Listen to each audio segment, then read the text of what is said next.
हमेशा भेंगी फेल दो। पानी भर गया है, अब और बर्दाश्त नहीं होगा। आज मैं सब फेंक दूंगा, मैं फेंक दूंगा। अरे मतलब ओ गिन्नी गिन्नी गिन्नी सुनो, जरा शांत हो जाओ, मेरी बात तो सुनो। नहीं नहीं, मैं और कुछ नहीं सुनूंगी। 1 हफ्ता समय दे रही हूँ, उसके अंदर महारानी की तरह सीधा हार मुझे चाहिए चाहिए चाहिए। अरे लेकिन गिन्नी, उसकी तो बहुत कीमत है। क्या मेरे पास महाराज जैसे उतने पैसे हैं, बताओ। सुनो, तुम्हारे पास क्या है और क्या नहीं, ये बात मुझे बहुत अच्छी तरह से पता है।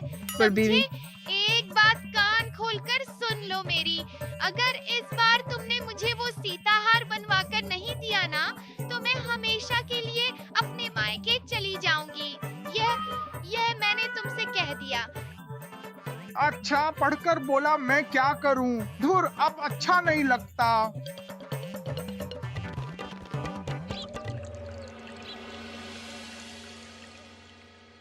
आज मैं आप सभी से एक प्रश्न पूछना चाहता हूँ। बोलिए महाराज। अच्छा, मान लीजिए अगर आप इस राज्य के निवासी न होकर किसी और राज्य के होते तो आपको कृष्णनगर कैसा लगता?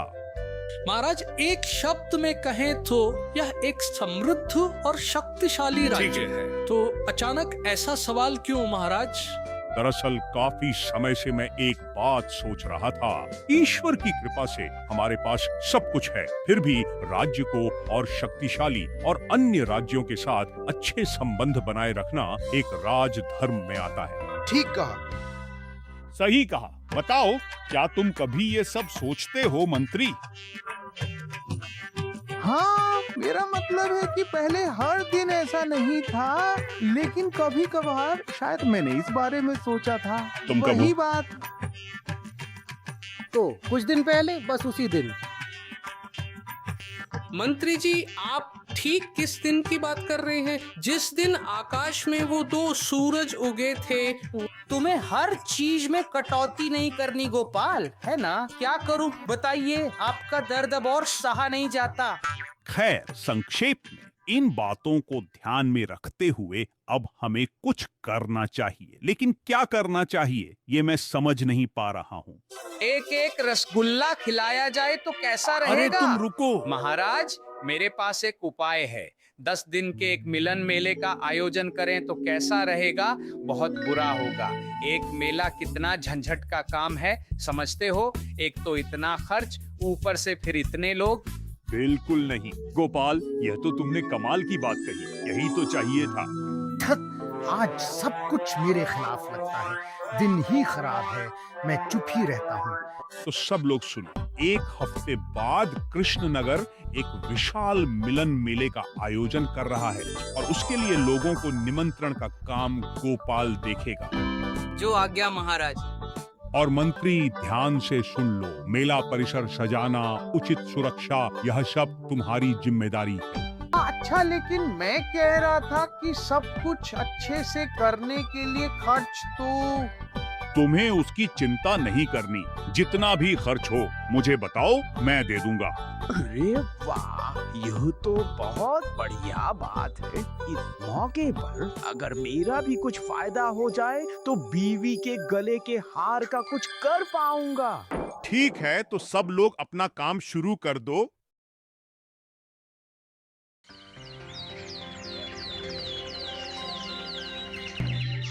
सुनो सुनो सुनो, 1 सप्ताह बाद कृष्णनगर मेला प्रांगण में 10 दिवसीय मिलन मेला आयोजित होने जा रहा है। सभी ग्रामवासियों को इस मेले में आने के लिए हार्दिक आमंत्रित किया जा रहा है। सुनो सुनो सुनो।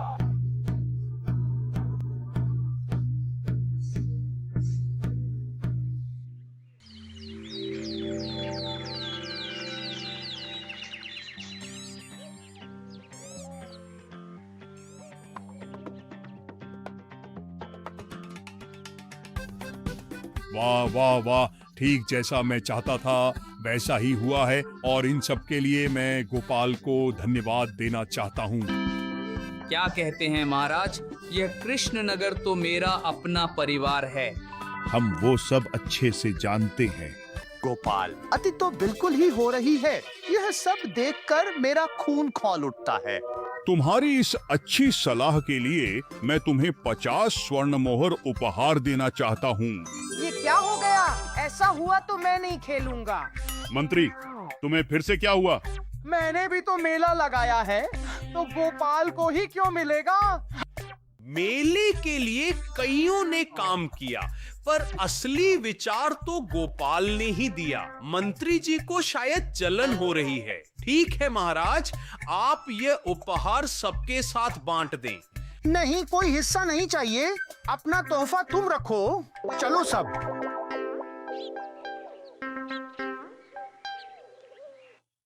क्या मेरे इतने बुरे दिन आ गए हैं कि गोपाल से इनाम लूं? बहुत हो गया। नहीं नहीं नहीं, अब मुझे ही कुछ सोचना पड़ेगा लगता है।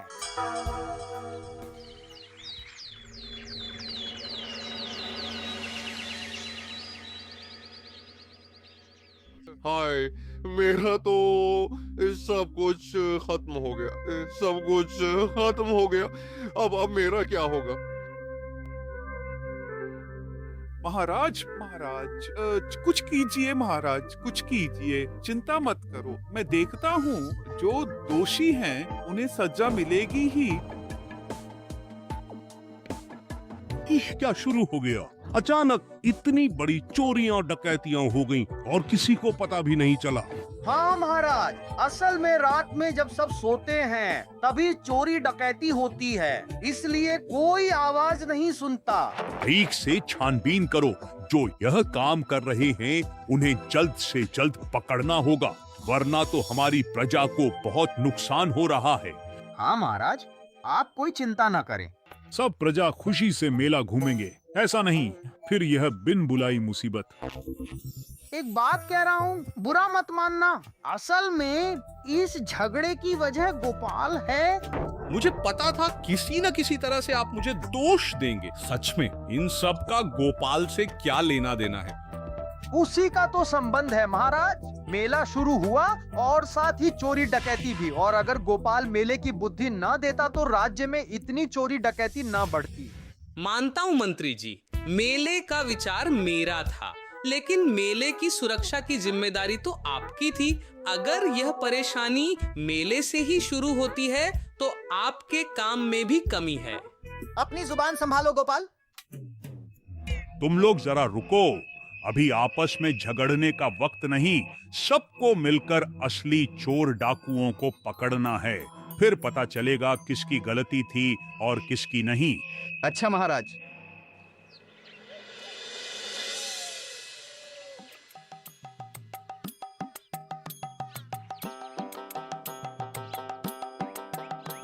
अरे तुम आ गए हो, जल्दी से मुंह धोकर बैठ जाओ, तुम्हारे लिए एक चीज लाया हूँ। क्या कह रहे हो? चीज? अरे अरे थोड़ा इंतजार करो ना, मैं ला रहा हूँ। हाँ ठीक है, तो लाओ। ये लो, इसे खा लो, तुम्हें अच्छा लगेगा। मीठी दही। हाँ, जरा छक्कर देखो तो कैसा बना है। क्या बढ़िया स्वाद है गिन्नी, कहाँ से लाई हो? हाँ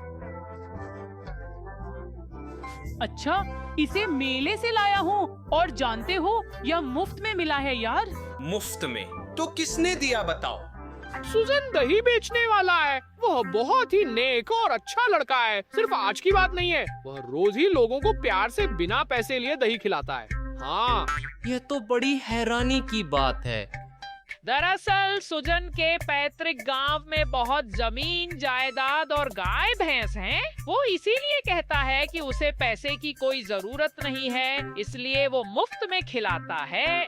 हाँ समझ गया। अरे यार, बहुत नींद आ रही है अब।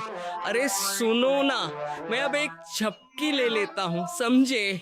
तुम बल्कि मुझे शाम को थोड़ा जगा देना, उसका काम है। अच्छा ठीक है, तुम्हारे लिए वही अच्छा है, क्योंकि वैसे भी महाराज चोर डाकुओं को पकड़ने के लिए पहरेदारों का इंतजाम कर रहे हैं पूरे राज्य में। नहीं, उसकी फिक्र न करें।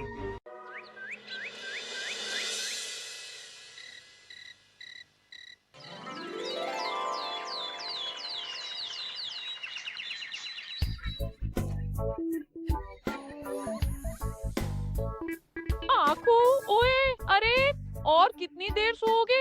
सुबह तो हो गई है ना। क्या मालकिन, सुबह हो गई? मैंने कितनी बार कहा था दोपहर में जगाने को। तो बताओ कब की शाम है, कल की या आज की? हाँ, तुम्हारी बुद्धि क्या कहती है गिन्नी? मेरी अक्ल पर मत जाओ, पहले अपनी नींद देखो। कल शाम से बुला बुला कर मेरा गला दुख गया, लेकिन उनकी नींद नहीं खुलती है ना, नहीं उठ पाते। उधर का हाल देखो, रात का खाना तक पड़ा है ना। अजीब बात है। खैर, देर हो गई है, मुझे अभी राज्यसभा निकलना होगा।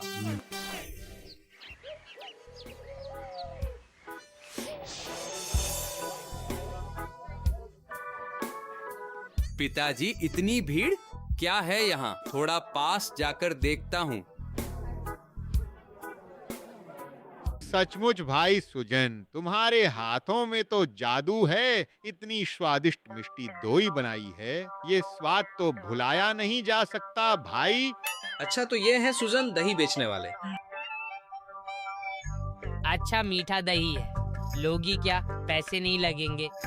पता है, इस दही का स्वाद सच में कमाल है। मैंने खाया है, पर आज नहीं लूंगा, कल आकर ले जाऊंगा। अच्छा है, बिल्कुल है।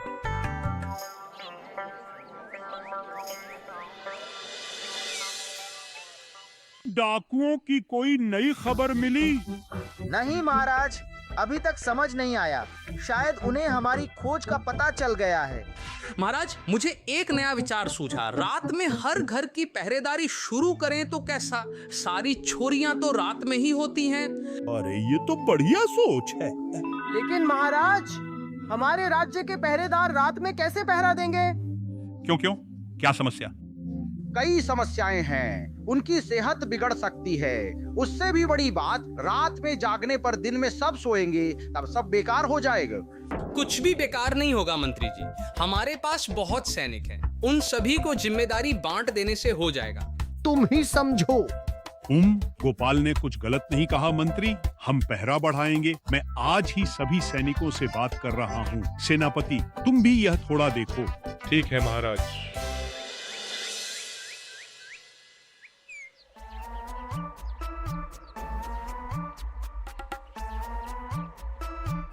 चोर डाकुओं को पकड़ने के लिए अगर कोई सुराग मिल जाए तो काम बन जाएगा, लेकिन वही नहीं मिल रहा है, इसीलिए इतना समय लग रहा है। अरे, वो मंत्री जी लग नहीं रहे। आड़ में खड़े होकर ऐसे किससे बात कर रहे हैं? अब मैं जो कह रहा हूँ उसे ध्यान से सुनो।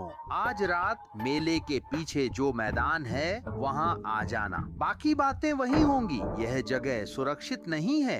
हम काफी रहस्यजनक बात है। मेले के पीछे का मैदान कहाँ था ना?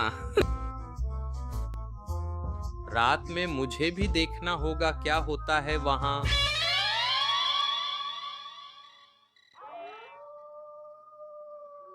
उफ, क्या मच्छर हैं बाप रे। कब से खड़ा हूँ, मंत्री जी का पता क्यों नहीं लेता?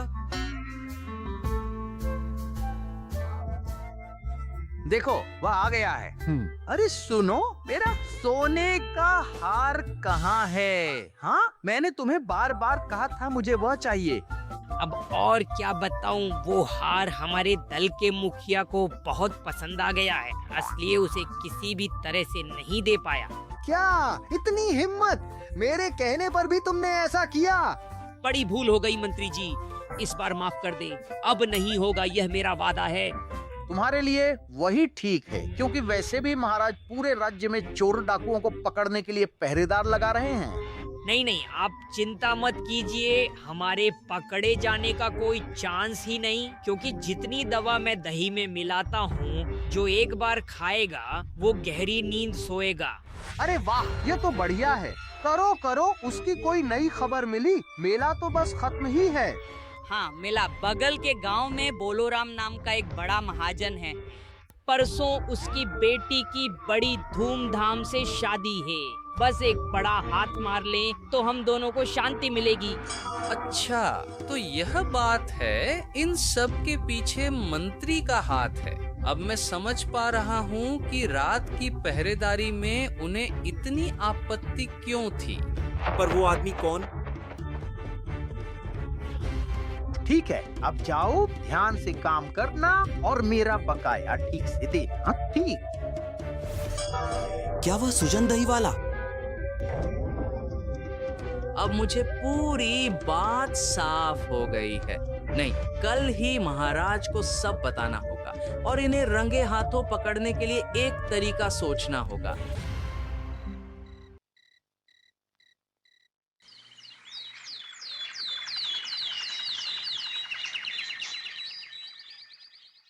अरे आओ आओ, तुम्हारा ही इंतजार था। क्या जरूरी बात है कि अकेले में मिलना चाहा? किस मुंह से कहूं महाराज, जब सरसों में ही भूत हो तो फिर क्या? मतलब समझाओ क्या हुआ? हमारे राज्य की इन बड़ी चोरियों और डकैतियों के पीछे कौन है, यह मैं जान गया हूं महाराज। हाँ, ये तो शानदार खबर है। तो हम यहाँ क्या कर रहे हैं? अभी जाकर उन्हें पकड़ते हैं। नहीं महाराज, हमारे पास कोई सबूत नहीं है, इसलिए उसे ऐसे बंदी नहीं कर सकते। क्यों भला? कौन है पीछे? आप बाद में अपनी आंखों से देख लेंगे, लेकिन यह बता दूं कि हमारे मंत्री जी भी शामिल हैं। ऐसा हमारा मंत्री? इतनी बड़ी गद्दारी! मैं अभी उसे अपने हाथों से बंदी बनाना चाहता हूँ। नहीं नहीं महाराज, ऐसा करने से आप बाकी डाकुओं को पकड़ नहीं पाएंगे। तो मुझे मालूम है इन डाकुओं का अगला निशाना पड़ोस के गांव के बलराम महाजन का घर है। बलराम महाजन? कल उसकी बेटी की शादी है, हमें भी वहां निमंत्रण है। तो सोने पर सुहागा हुआ। सुनिए महाराज, मुझे एक बढ़िया तरकीब सूझी है। क्या? हाँ, आप बिल्कुल भी चिंता मत कीजिए, मैं बस जो कह रहा हूँ वही कीजिए, बाकी सब मैं संभाल लूंगा। लेकिन देखिएगा, मंत्री जी को इन सब की जरा भी खबर ना हो। ठीक है, ठीक है, ठीक है।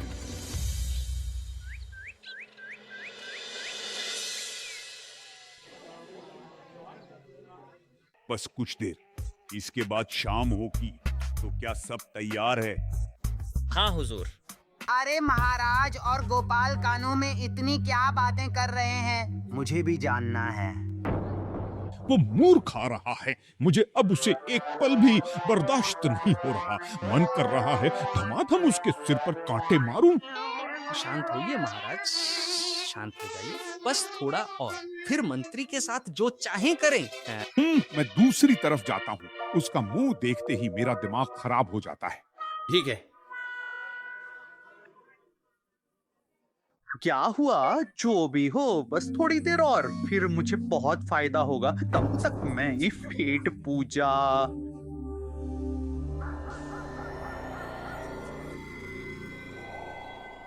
जो भी कीमती सामान है सब दे दे। ये तो खेल शुरू है, अब मुझे कौन रोक सकता है? अरे बाप रे, ये फिर कौन है? सचमुच गोपाल ने कमाल की चाल चली है। यहाँ क्या करने आए हो? क्यों, तुम लोग जो करने आए हो? डकैती, ऐसी कोई बात नहीं थी। तुम किस दल के लोग हो? मंत्री के आदमी। अरे ये सब क्या बोल रहे हैं? कहाँ कहाँ? अरे मंत्री जी, ये क्या कह रहे हैं? आप दो नावों पर सवार हैं, हमारे रहते आपने एक और डाकुओं को बुलाया। क्या मंत्री, आखिर तुम भी ऐसा करोगे? मैं तो गया, अब शायद बच नहीं पाऊंगा। चुप क्यों हो? कहो मंत्री जी, सोने का हार लूटकर आपको देने के लिए यहाँ बुलाया है। क्या सोने का हार? मुझे भी तो यही कहा है। आपने हमसे खबर लेकर दूसरे दल को काम दिया है। क्या? नहीं नहीं, झूठ है। किसका झूठ? आपके सिवा कोई नहीं जानता था यह बात। नहीं, मैंने सिर्फ तुम्हें ही काम दिया है, एकदम शुरू से, और किसी डाकुओं के दल को मैं नहीं जानता। मैं तो खुद ही पहली बार सुन रहा हूँ। मंत्री, तुम्हें शर्म नहीं आती? तुम मेरी प्रजा को इस तरह ठग रहे थे। ये मतलब महाराज, मैं दरअसल में। बहुत हो गया मंत्री जी, आप पकड़े गए हैं। रहारी सबको बंदी करो और मंत्री भी। महाराज मुझे माफ कर दीजिए, मैंने जानबूझकर ऐसा नहीं किया है। दरअसल मेरी पत्नी पिछले कुछ दिनों से महारानी के सीताहार जैसा दिखने वाला हार पाने की जिद कर रही है। उसके लिए तुम अपनों से चोरी करोगे? अब मैं क्या करूं, आप ही बताइए। 1 हफ्ते के भीतर अगर हार नहीं दिया तो उसने कहा है कि वह घर छोड़कर चला जाएगा। इसलिए मैं जो आपने अभी किया है, अगर आपकी पत्नी को पता चला तो वह भी घर छोड़ देगी। मंत्री, तुम्हें तो सजा भुगतनी ही पड़ेगी। अरे कौन है? सुनो, मंत्री के मुंह पर कालिख पोतकर गधे पर बिठाकर पूरे राज्य में घुमाओ, यही उसकी योग्य सजा है। और गोपाल, तुम्हारी बुद्धि की प्रशंसा करनी ही होगी। तुम्हारा इनाम मैं कल राज्यसभा में दूंगा। मेरे जीवन की सबसे बड़ी भूल शादी करना ही था।